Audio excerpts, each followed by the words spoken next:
नमस्कार दोस्तों, कैसे हैं आप लोग। आज मैं डिस्कशन करने वाला हूँ HDB finance services limited company के बारे में। मैंने आपको पिछले वीडियो में बताया था, पिछले आईपीओ के वीडियो में बताया था कि नेक्स्ट वीडियो में आपको जिस आईपीओ के बारे में चर्चा करूंगा वो धमाका करने वाला है। तो मैं ऐसी बात क्यों बता रहा हूँ, इस वीडियो को पूरा देखिए तभी आपको पता चलेगा कि जो फाइनेंस इंडस्ट्रीज में किस तरीके से ग्रो देखने को मिला है। साथ ही साथ उस टाइम में अगर कोई भी आईपीओ आए और वो भी एचडीएफसी बैंक के ही एक कंपनी का, तो उसमें एक पॉजिटिविटी तो देखने को मिलेगा ही। तो इस वीडियो को लास्ट तक देखिएगा, कुछ इंपॉर्टेंट पॉइंट मैं आपके साथ शेयर करूंगा और साथ ही साथ कंपनी का grey market premium, financial details, fundamental details A to Z में आपको चर्चा करूंगा इस वीडियो में। तो आपको बहुत कुछ जानने को मौका मिलेगा, तो वीडियो को लास्ट तक देखिएगा। सबसे पहले मैं कंपनी के डिटेल्स डेटा के बारे में बात करूं तो कंपनी के देखिए 2007 में स्टार्ट हुआ।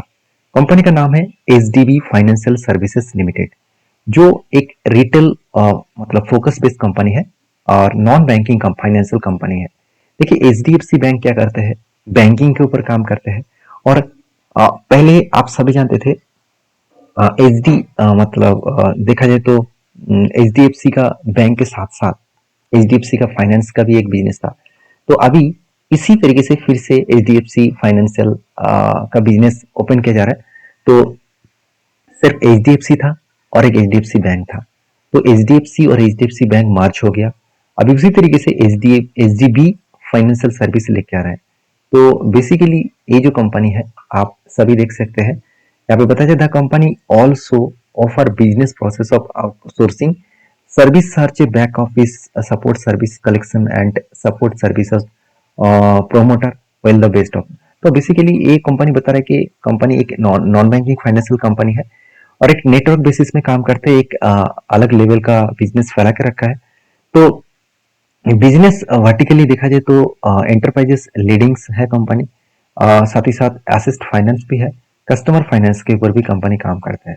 तो कंपनी 2008 से इस वर्टिकली फील्ड में काम कर रहा है। और सबसे बड़ी बात है कंपनी एमएसएमई कैटेगरीज में कस्टमर को लोन देते हैं। ये सबसे बड़ी बात है, एमएसएमई स्मॉल एंड मीडियम जो एंटरप्राइजेस कंपनी है तो उसको लोन लोन देते हैं। तो जहाँ पे बहुत ज्यादा रिस्क भी होते हैं और वहाँ पे अच्छा खासा फायदा भी मिलता है, क्योंकि जब भी एमएसएमई लोन दिया जाता है उसमें रेट ऑफ इंटरेस्ट बहुत ज्यादा होते हैं। तो आरबीआई ने बहुत सारे बैंक्स को बैन कर दिया एमएसएमई लोन बांटने के लिए। तो उसी तरीके से फायदा किसको मिला है, एनबीएफसी को, क्योंकि एनबीएफसी उसका फायदा ले रहा है इसीलिए क्योंकि आरबीआई ने एनबीएफसी के ऊपर इस लागू नहीं किया। तो जैसे उज्जीवन बैंक, बंधन बैंक, तो इस तरीके से बैंक के ऊपर एमएसएमई जो बिजनेस है उसको रद्द करने की प्रपोजल दिया है आरबीआई ने। मगर कोई भी फाइनेंशियल जो मतलब एनबीएफसी है उसके ऊपर कोई भी लागू नहीं है। तो इसका सीधा सीधा फायदा इस तरीके से कंपनी उठा रहा है। अभी चलो इस कंपनी के एक कुछ स्ट्रेंथ के बारे में पता कर लेता है। देखिए कंपनी बता है हाईली, आप देख सकते हैं हाईली जनरली जो रिटेल लोन बुक है। साथ ही साथ देखा जाए तो फोकस बेस्ड सर्विसेज कंपनी काम करते हैं। साथ ही साथ लार्ज एंड देखा जाए तो डाइवर्सिफाइड बिजनेस है इसका। साथ ही साथ कंपनी का नेटवर्क भी बहुत स्ट्रांग है और साथ ही साथ कंपनी का सिस्टम प्रोसेस अभी ऑब्वियसली स्ट्रांग है। तो सीधा सीधा कहो कंपनी बहुत स्ट्रांगली काम कर रहा है। अभी चलो कंपनी का ग्रोथ देख लेते हैं। देखिए कंपनी का ग्रोथ 15% के आसपास प्रॉफिट ग्रोथ है और मतलब after taxes and 12% of the financial year of ending, March की ईयर ऑफ एंडिंग में प्रॉफिट ग्रोथ है। तो कंपनी अच्छा खासा एक प्रॉफिट ग्रोथ को मेंटेन कर रहा है। और आप खुद ही देख सकते हैं एसेट लगातार लगातार 2023, 24, 25, 25 के हिसाब से अच्छा खासा एसेट को ग्रोथ किया। और कंपनी देखिए हर साल खुद के रेवेन्यूज को बढ़ाते चले गए। 12,000 2023 में था, 14,000 2024 में बने और 16,000 2025 में बने। तो अच्छा खासा रेवेन्यूज बढ़े और उसी तरीके से कंपनी का अच्छा खासा प्रॉफिटेबिलिटी भी मेंटेन हुआ। आप कहेंगे सर 2024 में 2400 का टोटल प्रॉफिट था, इस बार 2100 का प्रॉफिट हो गया, प्रॉफिट तो कम हो गया ना। देखिए इस तरीके से थोड़ा सा अप्स एंड डाउन होता रहेगा। हर साल कंपनी का प्रॉफिट बहुत तेजी से ग्रोथ करेगा ऐसे कहना गलत होगा, क्योंकि कंपनी का जो मार्केट कैप है 61,200 करोड़ के आसपास है। कोई छोटा मोटा तो कंपनी है नहीं, तो उसको मेंटेन को जरूर कर पाएंगे। और हाँ, सबसे बड़ी बात है फाइनेंस और एनबीएफसी कंपनी का कर्जा लगातार बढ़ते चले जा रहे हैं, ये देखना बहुत जरूरी है। क्योंकि कर्जा बढ़ना यहाँ पे बहुत बहुत ज्यादा इंपॉर्टेंस है।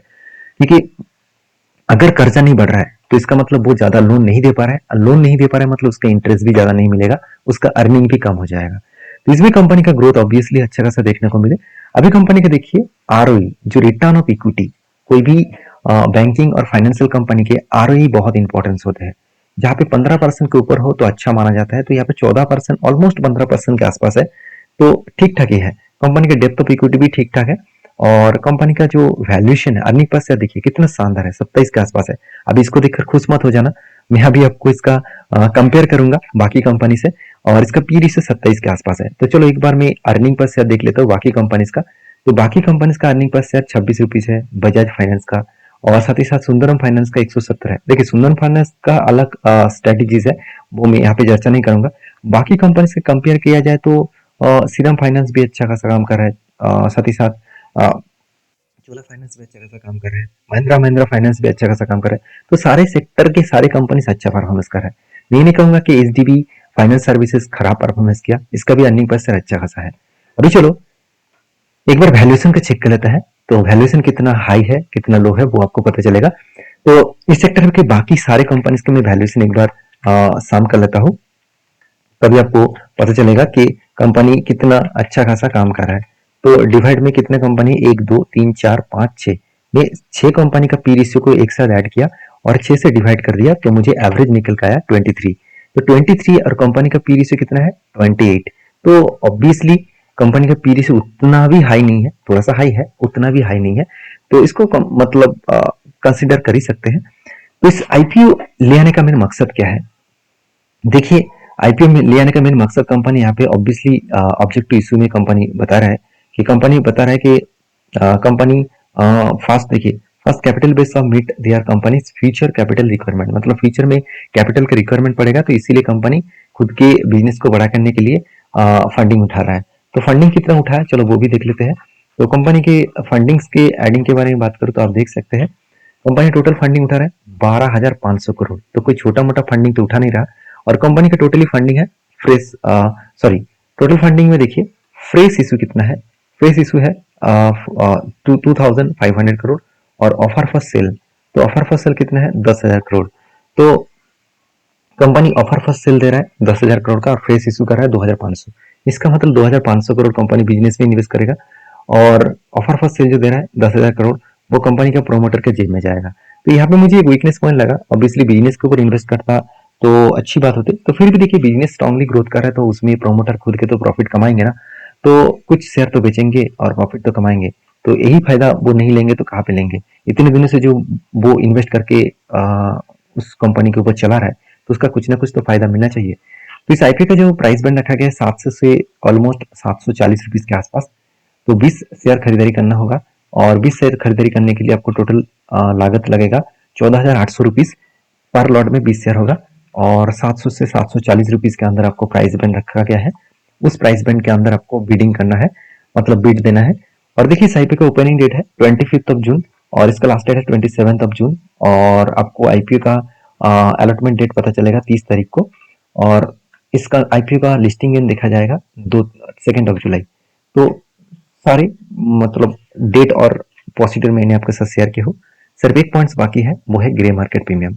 मैं जब 20 तारीख को इसको वीडियो बनाया तब इसका ग्रे मार्केट प्रीमियम देखने को मिला है 12%, तो ऑब्वियसली इसका अच्छा खासा ग्रे मार्केट प्रीमियम देखने को मिल सकता है।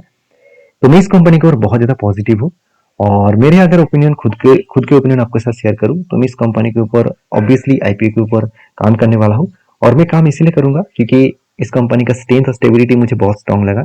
दूसरी बात यह है कि इस कंपनी के आईपीओ के ग्रे मार्केट प्रीमियम में लास्ट दिन में देखूंगा। लास्ट दिन का मतलब क्या है, लास्ट दिन का मतलब है इस कंपनी का लास्ट दिन है 27 ऑफ जून, तो 27 ऑफ जून में मैं इस कंपनी का ग्रे मार्केट प्रीमियम सुबह में देख लूंगा, और उसके बाद में आईपीओ के ऊपर जरूर काम करूंगा। अगर ग्रे मार्केट प्रीमियम ज्यादा देखने को मिले तो मैं और भी इस कंपनी के ऊपर पॉजिटिव व्यू रखूंगा। तो ये था आईपीओ का डिटेल्स।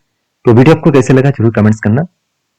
यहाँ पे मैं कोई भी रिकमेंडेशन के हिसाब से वीडियो नहीं बनाया हूँ, मैं आपको जस्ट इन्फॉर्मेशन के पर्पज में वीडियो शेयर किया हूँ। आज वीडियो को लाइक करना, चैनल को सब्सक्राइब भी करना। Thank you.